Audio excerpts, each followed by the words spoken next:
Well, good morning, good afternoon, good evening, whoever you are, wherever you are, whenever it is for you.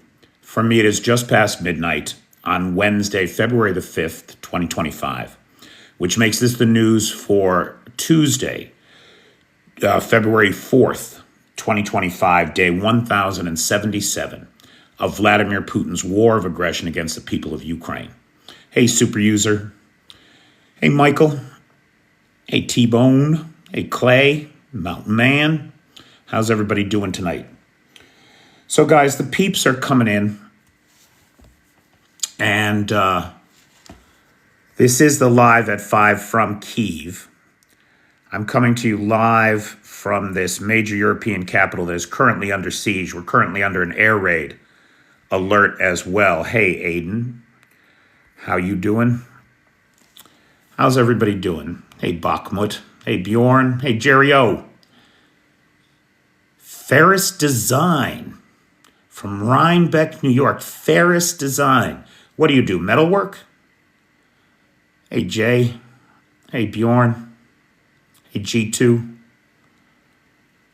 Hey, PH. How's everybody doing? A jeweler. Right on, pal. Love me a jeweler's loop. Love me a jeweler. Let me see that thing up close, huh? Let's see that carbon shining in the midst of the matrix. Hey, Chattanooga. Interesting fact about Tennessee that I just read. Hey, Michael Daly. Interesting fact about Tennessee. Hey, Fitz. Hey, Bobby. Yeah, Bobby, you're retired. You've earned your right to lay about. It is shorter to drive from Nashville. Wait, is it Nashville or Memphis? It's one or the other. It's shorter to drive, I think, from Nashville to Canada than it is to drive to Memphis. That's how big American states are and how big America is for all my European friends here. The scale is just completely different. 82 in Phoenix today. Hey, Eli. Hey, Birdie. Okay. So, guys, let's get started as we always do. No, actually, I'm not going to start with that. We're going to take that second. And I'll tell you why. Van, I am so psyched, dude, because you guys know I am no expert, right? I'm not. But I listen to the experts and I pay attention. And one of the things that I've been paying very close attention to, as everybody knows, because we start every night by talking about last night's missile and drone attacks, right? And so every morning, the first thing I do is I read the report from the Air Force about what came in overnight, and then I post it to Blue Sky, Threads, X, and Instagram, right? It goes up there every morning. And I read those reports every day and have been for months and months and months. Not a year yet. Not a year, I have to admit. And I've watched the subtle changes in the language of those Air Force reports. And I have interpreted them in a particular way over time that I believe corresponds to reality. And we may have just gotten the biggest confirmation of my suspicions just yesterday from an interview that Colonel Vadim Sukharovsky, the head of Ukraine's unmanned systems forces, right? This is the guy that's in charge of Ukraine's new robot army. It's an all-robot combined arms initiative of unmanned ground vehicles, unmanned aerial vehicles, unmanned sea drones. The colonel had a conversation with Radio Liberty Europe over the weekend. And I apologize. In my video on this, I misattributed it to Radio Free Europe. It was not. It was Radio Liberty Europe, if anybody's looking for the full interview.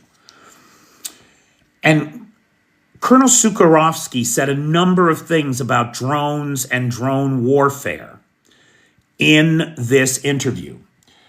One of the things that he said, we'll talk about. So the first thing that he said was that Ukraine's ability to target aerial drones using aerial drones, right? So they're using these drones that smash into reconnaissance drones in the air. With all the loss of radar systems and the AN-50s, the A-50s, the radar planes, the eyes in the sky that let the Russians target the ground. With the loss of those systems, the Russians became dependent early last year on reconnaissance UAVs to map the terrain and identify targets. Well, what did Ukraine do? They invented a new methodology for taking out drones using drones. This has apparently been so successful, according to Colonel Sukharovsky, that the use of reconnaissance UAVs by the Russians is down 90%. For every 10 reconnaissance drones that they used to send out, they're sending out just one now. And that one is very likely to be intercepted by a Ukrainian drone. They're blinding the Russians by the systematic removal of radar and air defense systems all up and down the front. And now this new methodology for taking out reconnaissance drones and reducing the use of those drones means that operations are much more secure for the Ukrainians than they ever probably have been, ever. That's good news. Now, additionally, in this interview, the colonel said he confirmed what we had suspected, that the Ukrainians are using a directed energy weapon that they developed based on the UK prototype that the British had given them a couple of last year. So we know that last year, the British government had delivered to Ukraine some of those Dragonfire laser prototypes. According to the colonel, they now have those laser weapons as a capability. Now, assuming that this is true, and I think we have every reason to, and I'll tell you why. Because it's about 3 months ago now that those reports about overnight drone attacks changed their language significantly. Remember, I had speculated that when the Russians went into serial production of drones at the factory in Tartaristan, they were producing 3 kinds of drones: Shahed variants for attack, decoy, and reconnaissance. Now, we know how the Ukrainians have dealt with the reconnaissance drones. They're taking them out, they're flying far fewer. Now, we got the question of the decoys. And I had suggested months ago that there is no way that the Russians put the time and energy into building a decoy that had the same radar cross signature as a genuine attack drone, right? I said there's no way. They have to be able to tell the difference, right? The radio engineering corps has to be able to tell the difference between the decoys and the real ones. And about 3 months ago, we saw the language of the Ukrainian Air Force reports change. So many drones shot down, so many simulators lost in location, is how Google translates the report. Simulators, decoys, right? Now that seemed to, now the whole idea of sending 100 drones when 50 of them are decoys is that you want to overwhelm air defense. You want to fool your enemy. And I've been saying for months, they weren't fooled. That the Ukrainian radio engineering corps was able to tell the difference on radar between the real Shaheds, the attack Shaheds, and the decoys. And in the language of those Air Force reports, I feel that we saw that confirmed because they make the distinction every day. Like last night, for example, 26 simulators lost on location. It's a funny translation, I know, it's funny language, but imagine it read decoys lost, right? Let's say it like that in English. While there were 37 shot down. That's a 100% interception rate. And it appears that the Ukrainians used their ammunition, their limited ammunition, only to shoot down the actual attack drones. Now, how they're taking out the other drones has been a matter of speculation. At first, we widely believed that it was electronic warfare, jamming capabilities, right? And undoubtedly, some of it is that, undoubtedly, because we see that language emerging of drones return to sender. My favorite thing, right? They turned the drone around and they sent it back to Russia or to Belarus. Love that. Return to sender, baby. Now, that's jamming. That's electronic warfare, right? But now we have the colonel in charge of the unmanned system forces saying that they have a laser weapon, a directed energy weapon based off the UK prototypes. Now, Mark Charles asks a great question. If they're decoys, why not just ignore them? And it's a fair point, right? But why? So first of all, these things are big, right? You know, you're talking about a 9-foot wingspan. They've got to have some weight to them, even though they're made out of foam, rubber, and plywood. So you wouldn't want them coming down in populated places where they're going to damage cars, they're going to damage houses, like just for that kind of practical purpose. But it's a good point, Mark. Why even bother with them? Well, suppose you were trying to test a new laser system. Suppose you were trying to break through and create the first battlefield-capable directed energy weapons. Well, gosh, every night you have a bunch of aerial targets that you can practice on, that you can try new things with. And if you don't succeed, it doesn't matter because you're only using the decoys for target practice, for testing, for live battlefield testing. Now, I can't say that any of that is true, right? I don't know that to be true. But I bet you, I would bet you dollars, American money, that something like that has been going on. And I probably don't have the full picture. You know, my amateur analysis is probably wrong in some fundamental way. But it does make sense. And I believe that something like that has been going on. And it seems to have been confirmed by the colonel in this interview this weekend, where he said that they have this weapon. And basically he said it's a capability. It's not an idea. It's a capability.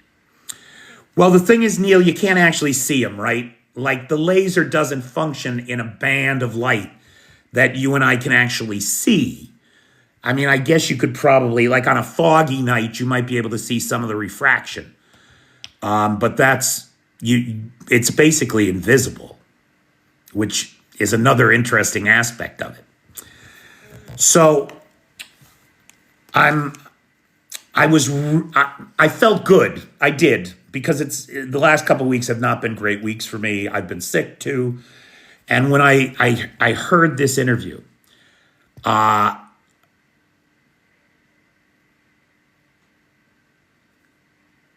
and I thought, I think I'm onto something here. I think that this all makes sense. Hey, Dan Ballard. Hey, Lars Magni. Hey, Andre. Okay, now what else have we got? So last night's drones, 100% interception rate, 37 shot out of the sky, 26 taken out by active countermeasures. Electronic warfare, lasers, we don't know, but active countermeasures. January of 2025 was the second highest losses for the Russians at 48,240 KIA or WIA. That includes North Koreans. So about 4,000 of those lost were North Korean. This is according to the ISW, which said that this month was second only in losses to December, where we saw 48,670 Russians taken off the battlefield. That's 100,000 men, KIA, WIA, in 60 fucking days. The carnage is unbelievable, which is why, of course, it is unsurprising that we learned today, video has emerged out of Donetsk, that the Russians are building mass graves near the Russian border. Just huge tracks filled with layered bodies that they're bringing in on 18-wheeler trucks, big trucks. And they're just filling these graves one after another. It is being thought, that these mass graves are to hide the casualties from the Russian people. It may also be an excuse not to pay death benefits. All these people may be simply listed as missing in action. Meanwhile, they're fertilizing sunflowers in Ukraine. It's a crime. It's a crime and a shame. And all of that loss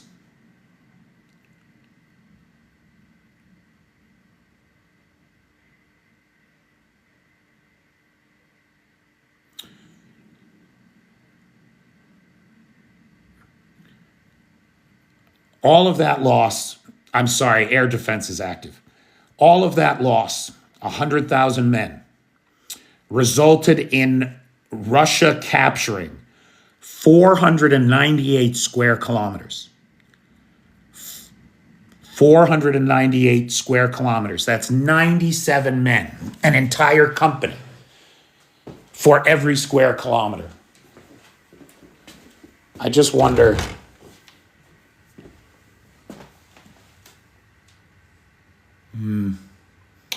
I thought maybe you might be able to hear it, but it seems to have stopped. Thank God. I don't know that that's ever happened during a live, that air defense has been active. It's incredible how something so violent can become a matter of routine. Okay.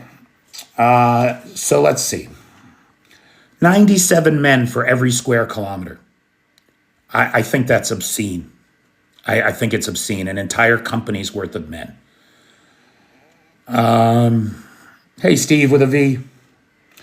Okay, yesterday, Monday, February 3rd, the UN Human Rights Monitoring Mission in Ukraine released a report documenting 24 separate incidences that 79 individuals, Ukrainian POWs, were summarily executed. So these are unarmed, wounded, and taken prisoner, which is, of course, a war crime. These are war crimes. And these cases were all verified, confirmed by geolocation, chronolocation, which is time confirmation, right? We know that these people were at this place at this time, chronolocation, and eyewitness accounts. The mission head, Danielle Bell, said, quote, "These incidents did not occur in a vacuum. Public figures in the Russian Federation have explicitly called for inhumane treatment and even executions of captured Ukrainian military personnel."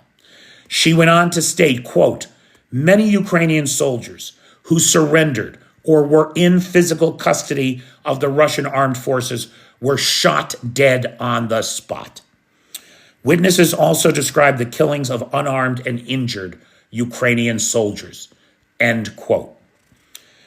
These findings confirm what we have all known. Russia is committing not simply war crimes in Ukraine, but at every level, genocide. From the murder of POWs and civilians, the weaponization of sex as a punitive measure, to the pillaging of antiquities. Russia's stated goals in Ukraine is to wipe from the face of the planet and history an entire culture, language, and people. And the world should pay attention to this crime. This was underscored today in a brutal missile attack on the center of the city of Izium. In Izium, according to the governor, 5 folks are dead, 2 of them children, and 24 civilians were wounded when a residential apartment complex was hit by a cruise missile. Just like Germany did in World War II, Bertie. It's the same thing. And yet these bastards lie to their own people, talking about how they're liberating Ukraine from the Yazis. It's ridiculous. Now, over the weekend, we saw massive missile attacks on an already fragile energy grid, right? A civilian energy structure. Again, a war crime. There are energy blackouts now in 8 regions because of these attacks. Kharkiv, Sumy, Donetsk, Poltava, Zaporizhia, Kirovrad, Cherkasy, and Dnipropetrovsk are all suffering rolling blackouts or blackouts where the power is not yet still on. And in the winter, you cannot have that. You're going to have Ukrainian grandmothers freezing in their beds, which is exactly what Russia's going for. That's their whole plan. Now, the Chief Rafael Grossi from the International Atomic Energy Agency arrived in Ukraine on an inspection tour today of the Kyivska substation in an effort to assess the danger that a damaged energy grid poses, not just to the Zaporizhia nuclear power plant, but to the other 4 functioning nuclear power plants in the country. It's important to recognize that when nuclear facilities are built, their backup systems and the pumps that run the water into the cooling towers, those pumps are all run by the standard energy grid. And if that grid suffers massive failure, it can trigger a shutdown at the plant, right? Because the alternative would be that the water stops pumping in and you get another Chernobyl. That's the last thing anybody wants. So the energy grid's health determines the health of the nuclear power plants and their ability to function. And given that 80% of the standard power plants in Ukraine have been destroyed, not damaged, not taken offline, but destroyed by Russia's aggression in this country, it is no wonder that the safety and security of the nuclear power plants is of such a high priority, and that should warrant inspections by the chief of the International Atomic Energy Agency. U.S. weapons deliveries to Ukraine resumed after a short pause. We all thought that, or we were all worried that when Trump came in, it would all stop. I've been quoting Andrei Kovalenko from the Ukrainian Center for Countering Disinformation on this subject for a couple weeks now. According to him, these changes in Washington would not affect weapons package deliveries to Ukraine. And it appears that that is the case as we saw those weapons start to flow back in the country to again today. Lars, I don't understand what that means. Nearly 30 minutes warning on your live? A bit slow? I don't even know what that means. Okay. Okay. So on the subject of Donald Trump, in his first 2 weeks in office, we see the complete incompetence of the Trump administration and his lackeys. driven by the same gangster mentality of Putin and all dictators. In any deal, in Putin's mind and in Trump's mind, in any deal that gets made, there's a winner and a loser. And the more you lose, the more I win. This is the antithesis of the kind of win-win scenario that we as Americans are supposed to be looking for all the time. We see this win-lose mentality in the delayed implementations of the tariffs against Mexico and Canada, which immediately sent the stock market into a spin, right? The NASDAQ lost 1.2% of its value in one day. Has the market, the market just closed in the US. How did it do today? Was it up? Was it down? I meant to look that up before I got on, and I failed to do that. If anybody's got the overall daily performance for today, hey, Moses, you got a computer handy? Can you look up what the stock market performance was today? How'd the Dow end? Did it end up or did it end down? Because, of course, yesterday it was reeling under the idea of those tariffs. So it's holding steady, Roy, right? Everybody's holding on to their hats, hoping to see what would happen today. That's a negligent, that's if it's up 0.3, then that merely eliminated the loss from yesterday because it ended the day down 0.3. Well, Mr. Thumb, that's a very different number from the one the others gave us. So I'm going to assume that the others are correct because there's more than one of them. Now, the NASDAQ recovered 1.3%, so it just recovered its value from yesterday's loss.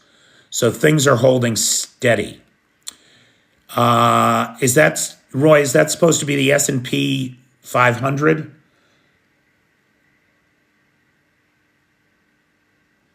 Wow, thanks, everybody. I feel very confident about those numbers because they're the same from a bunch of people. Because yesterday's loss on the S&P was 0.8%. No problem, Mr. Thumb. Okay, so anyway, look. The rest of the world reeled from this bullshit of Trump's, and he had to stop, right? He's saying he's delaying it 30 days. I don't think it's ever going to come up again. We'll see.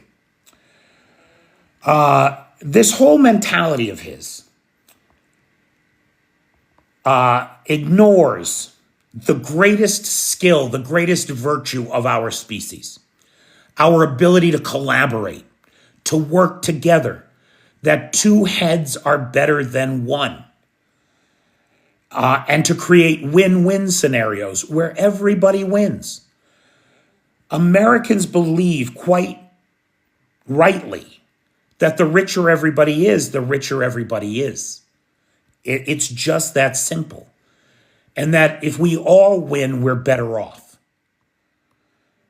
The American system, rooted in this win-win of the open market, is the greatest wealth generation machine in the history of the human race. And it's how and why these tech bro billionaires were able to make their money. And now we see them consciously trying to tear down the very system that made them possible. It's insanity. Our system of bottom-up group consensus is what gave us the internet. It was the ingenuity of the American people working together across all sectors that built the public internet. It belongs to us, not to them. The fact that Bezos comes along and creates a new innovation that revolutionizes all of our lives. Yeah, guy deserves to make a fortune. Not saying he doesn't. But we should tax the shit out of him, and then put that money back into revitalizing the main street that he destroyed with his innovation. That's how it's supposed to work, guys. That's how it's supposed to work. The problem with open source, Bobby, is that you eliminate the profit motive, right? And I'm not saying that's a bad thing all the time. I'm just saying in a capitalist society, there has to be a way to use it to make money. And with open source, you're very limited that way. This is leading to some very dangerous talk from the Trump administration, particularly around the push for elections here. The push for elections here at this time, in contradiction to the Ukrainians' constitution, with 7 million Ukrainians out of the country, another 4 million under occupation. How do you account for their voices? How do you get them their right to vote? Further, having elections at this time would open up this country to Russia's favorite fucking game, election interference, which they do so well, as we see in Putin's greatest triumph, the re-election of Donald Trump and the subversion of American democracy to this wannabe copper-toned con man. It's a bad scene, man, and I am disturbed deeply that my country is in this situation and making these demands on these folks who for 3 years now, for 10 years, have been the only ones bleeding in the cause of democracy in the 21st century. Very disturbing. Okay, turning to international news. In Germany, ThyssenKrupp will build 6 submarines for India. Now, India has always gotten its weapons from Russia. The fact that they're buying German submarines is yet another domino we're watching fall. And that is India shedding its dependency on the Russia's weapons exports business. It's a good move, good sign for everybody. Ontario's Premier Doug Ford tore up a 70 million. It's a $67.9 million US contract, or $100 million Canadian dollar contract for Starlink, saying, quote, "We'll be ripping up the province's contract with Starlink. Ontario won't do business with people hell-bent on destroying our economy." And he couldn't have said it better. Really beautifully and concisely said. Russian drones just keep getting nastier and nastier. Last week, I reported that they're now adding fragmentation grenades to the drone heads to just rip people apart. And they are also now adding thermobaric warheads. These are warheads that spray an aerosol right before they detonate, which lights the atmosphere on fire, sucking all the oxygen out of the area and causing internal organ damage to anybody nearby. Really vicious, nasty kinds of weapons, and commonly prohibited, certainly against use on civilians, which is all they're using them for. Now, believe it or not, Russia has an anti-monopoly authority. I know it's hard to believe given the kind of monopolistic nature of the enterprise, but they do have, in name anyway, something called the Anti-Monopoly Authority. Its head, Artur Pryakin, jumped out a window today. So it appears that defenestration is back in the USSR, baby.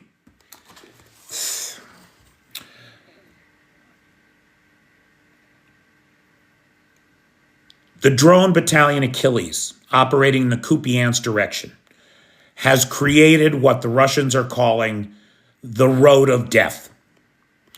They are saying that no one that goes down it ever comes back. And that does appear to be the case. We're seeing video come out of the Kupiansk direction of armored column after armored column being destroyed with no survivors.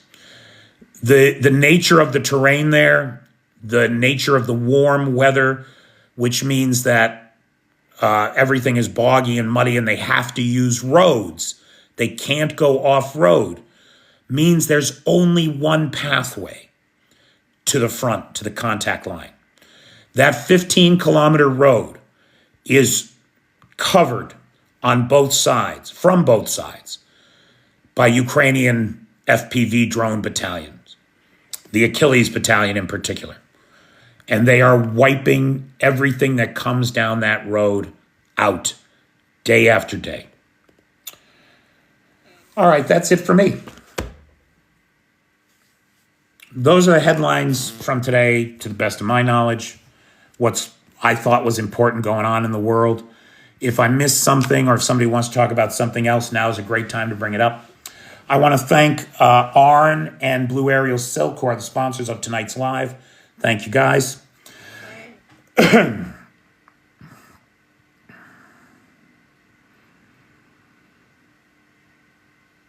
Garsh. Thanks, the kid. Hey, Tony Takiri, how you doing, pal? When you coming back to Kyiv? Do I need mustard? I do not, actually. I do not. I'm pretty good, man. I probably have about half of that black one, the one I really like, left. So I'm in good shape, bro. I definitely do not need gum. I still have the gum in there. And I still have a couple boxes of the lozenges. Although I should be using them, listening to my own voice. Jens Stoltenberg is back in Norwegian government as Minister of Finance. Is he? He did a hell of a job. I hope he does well for the Norwegians. Aiden wants to know how much all the natural resources in Ukraine are worth. You know, dude, it's funny. In my mind, the greatest resource that any country has is its people. Night, Mark Charles. And there's no price to be put on the people of Ukraine. I'll tell you that right now. As I understand it, the best estimates for the mineral wealth in Ukraine, it's probably somewhere around 15 trillion, if I'm not mistaken. Right now, of course, once you get in there and you start digging, could be more, could be less, but it's in the trillions. It's in the trillions.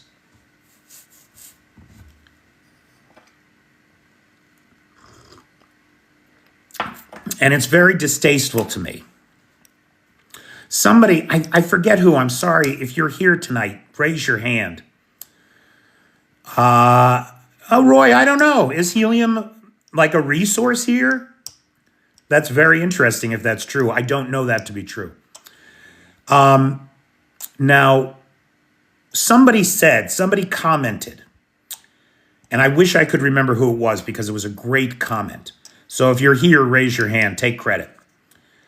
But they said basically what Trump is saying to Ukraine, give us your minerals, we'll give you weapons, is like saying to your neighbor, oh gosh, your house is on fire? Well, listen, give me some cash and maybe I can help. That's not how things are done. It's not how things are done. How does Ukraine keep their numbers up? Is there active recruitment? There is, Clay. People are getting, the draft is in effect. And the draft age was just lowered to 26. 26 or 24? Now I forget. It might be 24. But at any rate, the draft age got lowered by a couple years. And so what we're seeing now is that segment of the population is being pulled up, is being called up. Kids graduate from high school every year and college. Some of them go, of course.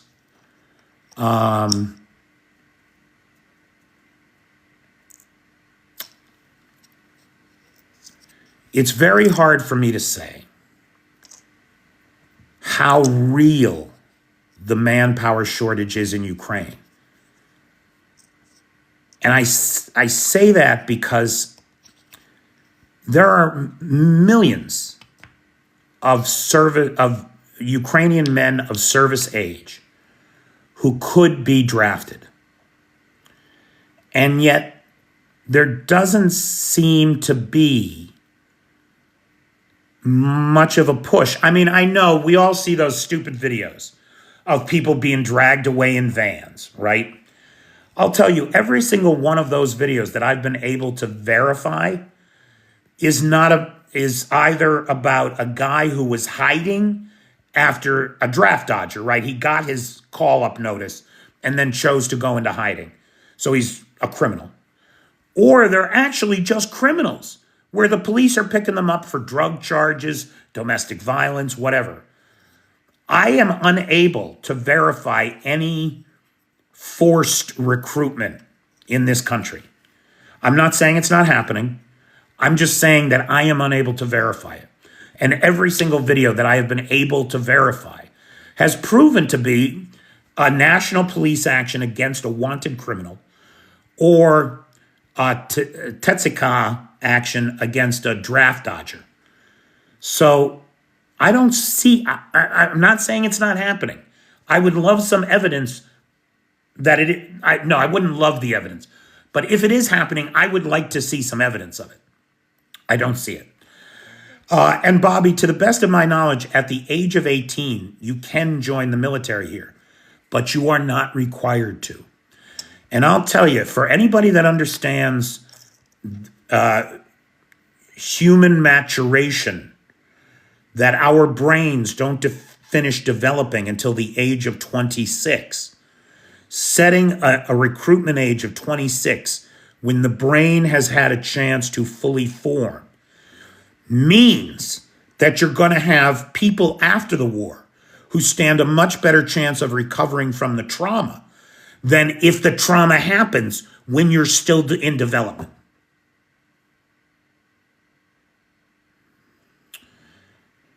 Now, Be Nice is saying that the Tetsika, the military police responsible for enforcing recruitment laws, do use some dodgy methods, but you are right. Most are likely draft dodgers.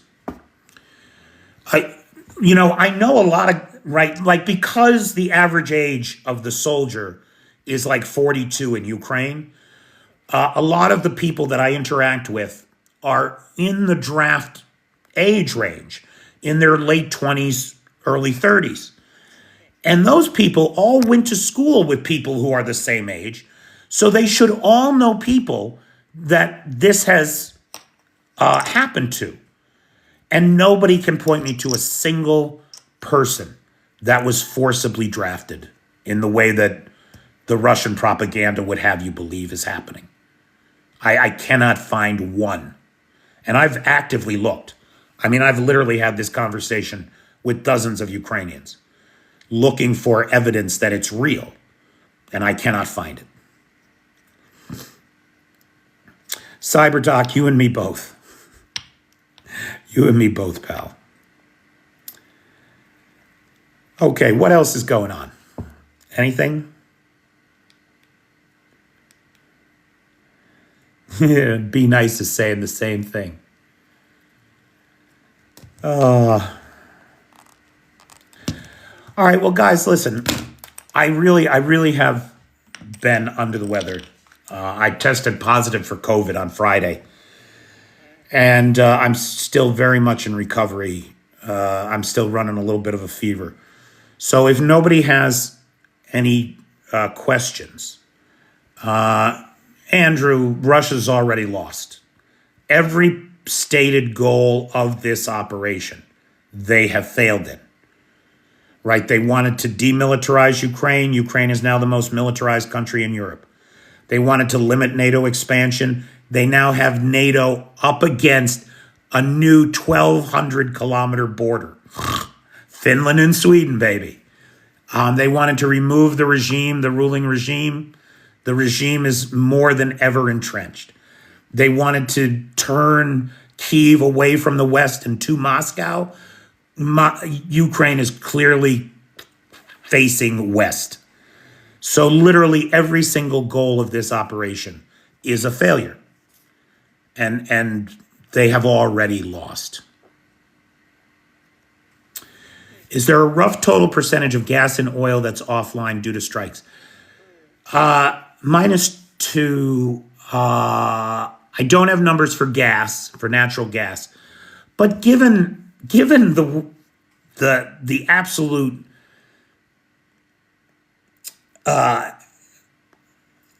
destruction of the gas industry, natural gas industry in Russia, I think that hardly matters because they're just not selling the volumes that they once did. Not like nowhere close, right?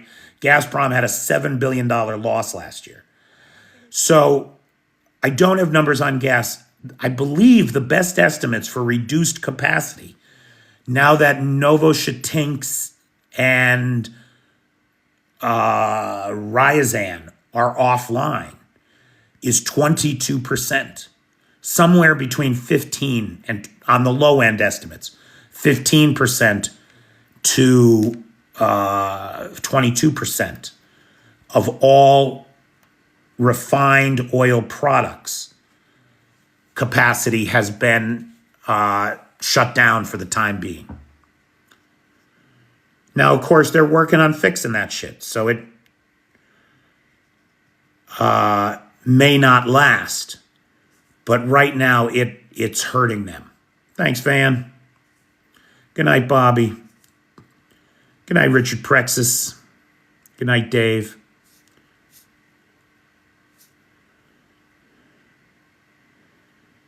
Plant Nana. Well, thank you. Thank you very much. All right, so again, big thanks to the sponsors of tonight's live, Arn and Blue Ariel Silk. I have no other sponsors for the rest of the week except for the Patreon folks who get it as part of their Patreon subscription. So if anybody wants to sponsor a live this week, the PayPal is in the description. Good night, David Keller. So thanks to our sponsors. Thanks to our moderators. If any of them were here, I think I saw Jay come in earlier. And big thanks to Lars, who has the Discord server, and Nightshade, who has the Peter's Peeps group on the Book of Faces. All right. Thanks, everybody. Good night, Mary Ellen. I'll talk to you guys later.